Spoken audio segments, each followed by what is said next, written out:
Hello, I'm Matthew Malcolm with Pacific Nut Producer Magazine, reporting to you from the Almond Alliance of California's annual convention. One of the first speakers today was Bill Orts, a researcher from the USDA, who had a great topic of discussion today. They've been exploring different uses for almond hulls and shells. With the influx and growth in the California almond industry, we've got so much more almond biomass and not too many places to put it. And the price of hulls and shells has gone down likewise, and so we've been exploring different uses and different ways that we can put that to work and get some more money out of it for the hullers and processors.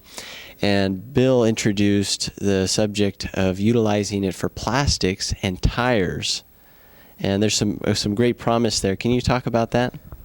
So the word of the day is torrefaction, which is to make a carbon black substitute out of the shells. So what we do is we burn it in the absence of oxygen, make like a biocoal kind of substitute, and it makes the plastics better.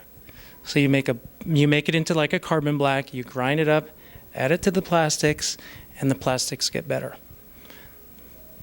And you said that, so you're talking about plastics, but also for the tires. The tires is a really big market. So what we'd like to do is establish the industry with plastics.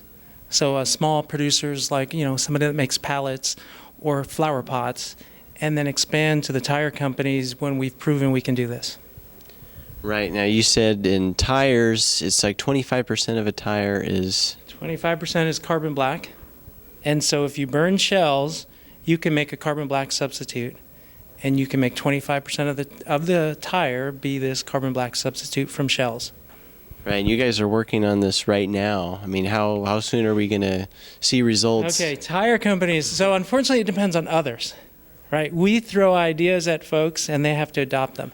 So we've presented it to the big tire companies, Cooper, Bridgestone, Firestone. We hope they adopt it. It could be as soon as they adopt it. They like to have things proven out, fairly conservative industry. So then we've also had the approach of approaching the small mom and pop plastic producers, people that make flower pots for Lowe's, pallets for the industry, and they're more willing to adopt, say, 10 tons a day, and we hope to do that by the end of summer.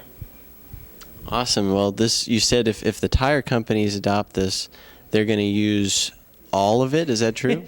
So if the tire companies ever adopted this, they need hundreds of tons, if not thousands of tons a day.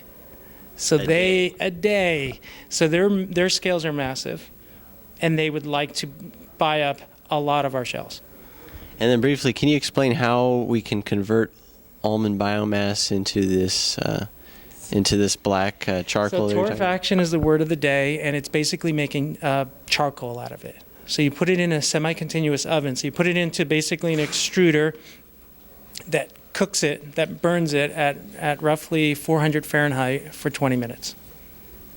Awesome. And this is a great, for the time and sustainability and the way our industry and our country's moving, trying to be more independent and not relying on other countries. So that's the other aspect we like. So 25% of the tire, instead of being carbon black from the petroleum industry, would be carbon black from a biomass, a shell. The plastics would have anywhere from 5 to 20% biomass in them, so it would be a lot greener. This would look a lot greater for our industry as well as California and our country in general, right? We hope so, yeah. So hopefully we can get something rolling by the end of the summer. So we've had prototypes being developed this week. Uh-huh. So we're putting out tons a day, but not tens of tons a day, and certainly not thousands of tons a day, to get it into the prototype level. So we hope by the end of the summer we have something more to say. Right, and this research is in part being funded by Almond Alliance, right? And so we've had a lot of help from the Almond Alliance, a lot of help from the Almond Board and the Walnut Boards. So we've appreciated support from the industry widely. Awesome. So this is made possible by the industry through your organizations.